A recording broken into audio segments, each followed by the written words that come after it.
Welcome back to an introduction to writing philosophy. This is lesson 3, pre-writing preparation. So writing philosophy is a rewarding but also challenging process. Some of these challenges are common to all kinds of writing, while others may be especially common to philosophy. So in our first lesson, we talked about some of the values that writing philosophy can offer, but I also think it's important that we talk about some of the challenges that we might face along the way and what we can do about them. So this lesson will start by looking at some common obstacles that we might encounter in the process of writing a philosophy paper, some troubleshooting skills that we can use when they arise, and I'll also talk a little bit about an exercise that you can do if you want that I think can help mitigate some of these challenges before you begin writing on your paper. This is the optional pre-writing exercise. By the end of this lecture, you should know some of the obstacles that philosophers face in their work, understand how we can deal with them, and be able to identify strategies that will work for you, whether they are strategies that I talk about here, whether they are strategies you've used in other writing courses, or maybe even a strategy you come up with yourself. So let's start by looking at some of the common obstacles that we might encounter in the process of writing a philosophy paper. Here are a few that come to mind. Lack of inspiration. Now, this typically doesn't happen at the start of the process. In fact, after we've picked a topic, especially if it's something that we're interested in, we're bound to feel excited about the prospect of working on something new. But over time, that sense of newness starts to fade, along with the excitement that comes along with it. And we can start to lose interest in what we're working on. Loss of focus. I like to think of losing focus as really losing sight of our goal, what we set out to achieve with our work. Whether we're getting distracted by our environment, whether other things are competing for our attention, or maybe we've been sucked down a research rabbit hole, losing sight of our aim is also a common experience. And finally, there are challenges that I like to group under logistical issues, problems with the structure and style of our work. Some philosophers struggle with organizing their ideas in a way that will make sense to their readers, while others may struggle with conveying their thoughts in a way that is clear, accessible, and engaging. And before we get any further, I want to point out that there is some good news. First, encountering these obstacles is perfectly normal. It doesn't mean that you're a bad philosopher. In fact, you probably wouldn't be facing these obstacles in the first place if you weren't already challenging yourself to do the difficult but rewarding work of writing a piece of philosophy. Everyone encounters these challenges, no matter how long they've been writing philosophy. As the Stoic Epictetus once said, if you're going to wrestle, expect to get sand in your face.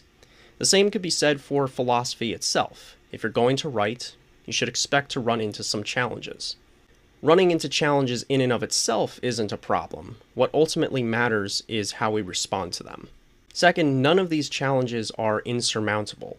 There are troubleshooting strategies that we can apply if we find ourselves getting stuck, and there are even ways to mitigate some of these obstacles before we begin to write.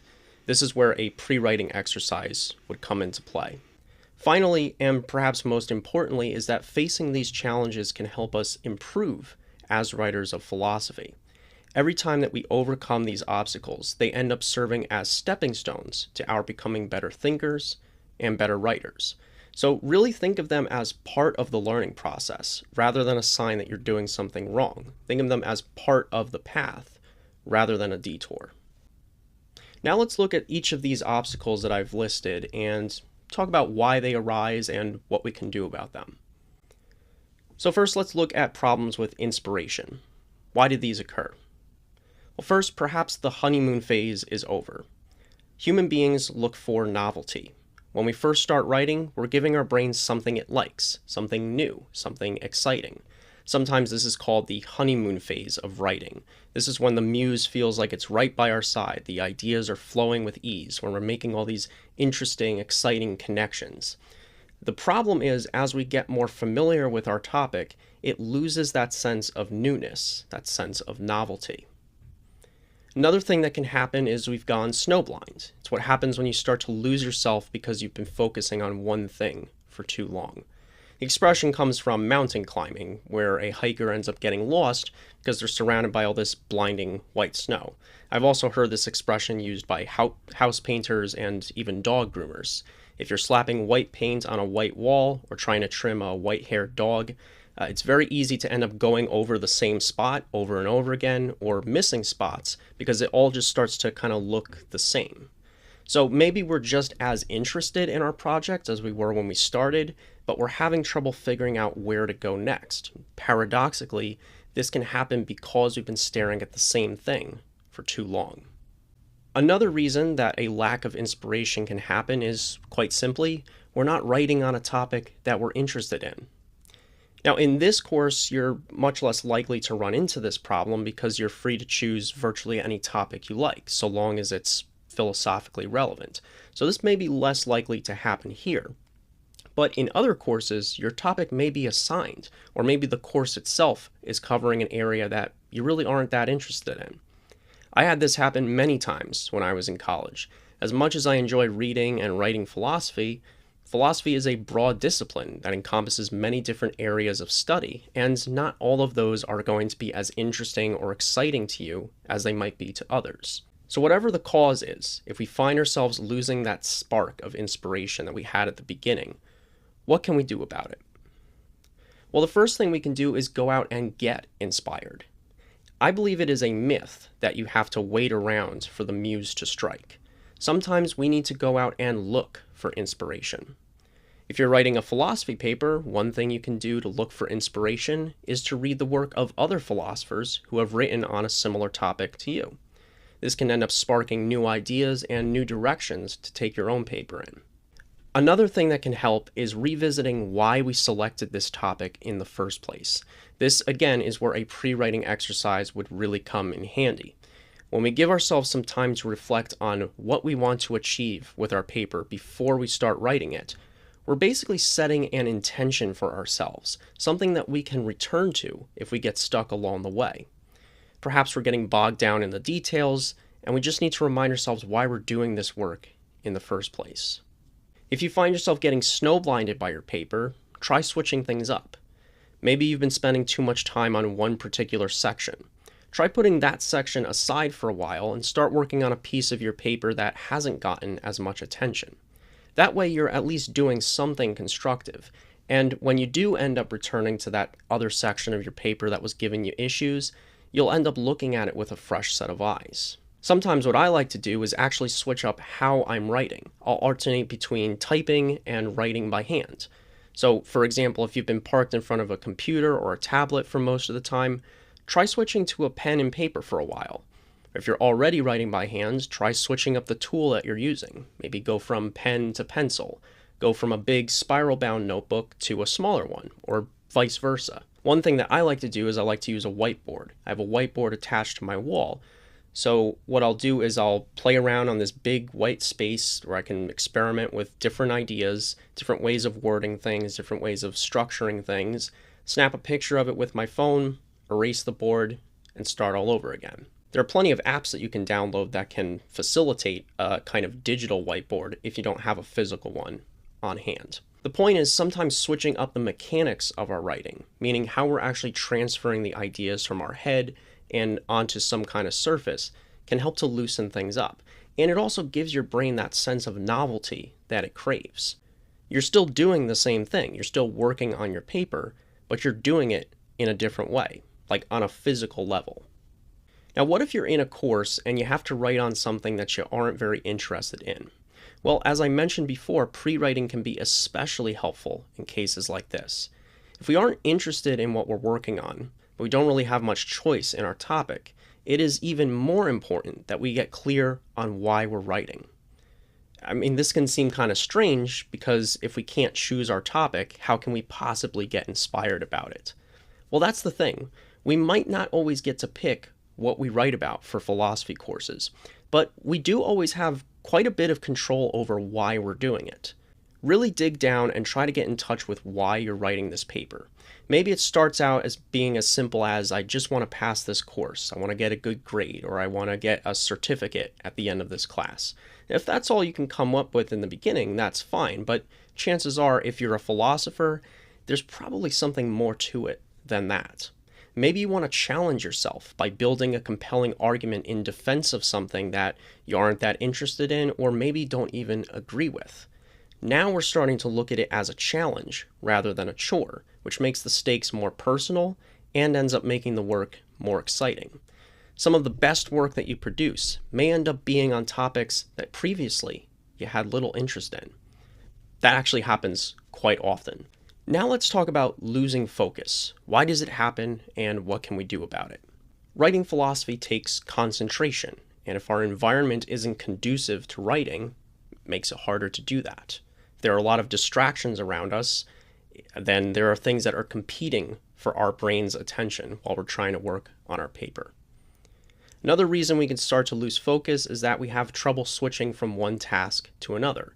When we start to write, it means we're stopping doing something else. And maybe that's playing a game, talking to a friend, watching a TV show.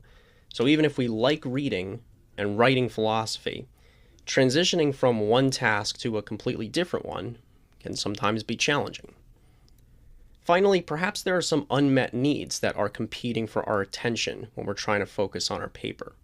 Human beings are complex with many different needs: biological, social, mental, and philosophy meets some of these needs, particularly the need for mental stimulation, but it doesn't meet all of them. And if we're not getting certain needs met in other areas that philosophy doesn't address, we will have less energy and less focus to devote to our philosophical work. So what are some things that we can do to salvage our focus or hopefully maintain our focus throughout our work? The first and probably most obvious step that we can take is to try and minimize the amount of distractions we have in our environment. That may vary from person to person. For some people, what is a distraction actually can help other people focus. So some people need to have some sort of input to help them write, whether that's music or a podcast or something like that. So definitely don't feel like constrained by any of these suggestions. Do what works for you. But basically, having an understanding of what counts as a distraction for you and trying to eliminate that from your environment as much as possible is a good first step to staying focused while you're working on your paper. Now, sometimes distractions don't come from the outside world. They come from our own minds. So one thing that can be helpful is keeping a distraction dump, some place that you can quickly write down distracting thoughts as they arise. Now this could be things like, oh, I need to work on my assignment for another course that I'm in. I need to remember to call so-and-so about such and such. Basically, the idea is that you're still giving a little bit of attention to these thoughts that come in as you're working on your paper, but you're not getting lost in them. What you're basically doing is you're telling yourself, I can come back to this later after I'm done working on my paper for however long I've decided to set aside for doing this work. If you're having trouble transitioning from non-writing activities to writing philosophy, one thing that can be helpful is to try and transition as smoothly as possible. You can set up what we call like a buffer activity. This could be something really simple, like maybe you turn off the TV, you turn off the video game, and then before you actually start writing, maybe you refresh your memory by going over your notes that you've taken, or maybe you read a passage from a book of philosophy that is helpful to you or is relevant to the topic that you're working on. Basically, the idea is if you're having trouble transitioning, maybe it's because you're trying to do it too quickly. So give yourself permission to transition from one activity to writing your philosophy paper as smoothly as possible. I mentioned before that sometimes the reason we're having trouble focusing on our paper is because there are other needs that haven't been met that are competing for our attention. It's much harder to work on a philosophy paper if you haven't eaten anything all day, if you didn't get a good night's sleep, or if you've been working on your paper in solitude for too long. Maybe it's time to spend some time with friends or family. There's a good acronym that's helpful to keep in mind in reference to this, which is HALT. It stands for hungry, angry, lonely, or tired. It's kind of a checklist that you can run down if you're having trouble focusing on what you're trying to do. One point of clarification is that this strategy can easily end up becoming a roadblock in and of itself if we, abuse it. I mean, we don't want to say that every time we feel tired or bored that we should just stop writing and go take a nap or go to the beach. Sometimes we do just need to write anyway. Ideally, though, we're already getting enough sleep, eating well, and maintaining relationships with people outside of our work as philosophers. The idea is that having all of that stuff in place to begin with means that there will be less moments where we're feeling distracted by these needs not being met. So really think about it as trying to cultivate a lifestyle that is conducive to working on something like philosophy. Finally, there are the logistical issues. These are varied and can happen for many different reasons. One reason it can happen is we're trying to switch from one mode of writing or one stage of writing to another. That can be difficult. For example, switching from research mode to actually writing can be especially challenging, because in a lot of ways these are two very different kinds of processes. Switching from one mode of writing to another can cause us to feel like we're getting stuck at one stage of the writing process. Another reason we might run into logistical issues, especially organizational and structural ones, is because quite simply we haven't spent any time planning for them. This is where having an outline will come into play, which we'll get into later in this course. So in other words, perhaps the reason we're getting stuck and don't know where to go next is because we haven't drawn up a roadmap for ourselves to follow. Finally, we may end up gathering more information than we can fit into our paper, or more information than we really need. This is very common, especially in the research stage of our process. If you're prone to going down multiple rabbit holes when you're doing your research, what can end up happening is you start drafting multiple papers without even realizing it. So here are a couple things that we can do if we start running into these logistical kinds of issues. So one thing we can do if we're running into logistical problems is try explaining your topic to a friend or a family member who isn't in your class, who isn't very familiar with your topic. Thing is, if you're able to explain what you're writing about to someone who isn't very familiar with it in a way that they can understand, then you're in pretty good shape, because that's a lot of what you'll need to be doing when you're writing a philosophy paper.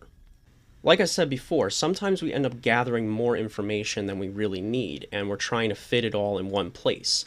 But it may not all be relevant to the topic that we're actually writing about. Try and remember what the goal was that you set out to achieve with this paper, and see how much of the information you've gathered is relevant to it. What is serving that aim, and what is distracting from it? Now, maybe sometimes you will need to go back and revise the goal you set out to achieve. Maybe you've discovered something in your research that means your paper should go in a different direction than you originally thought. That's wonderful. Discussing this with your peers or, of course, with your instructor is always a good idea if you start to find this happening. We can help you figure out what is serving your paper and what isn't. The worst case scenario, you end up having a lot of great information left over that you can always use in another project, where you can have more space to focus on it and flesh it out. Finally, of course, the best way to deal with these issues is to have an outline. And again, I won't be spending too much time talking about that here, because later in the course we'll be having multiple lessons on structuring and outlining each individual section of your paper.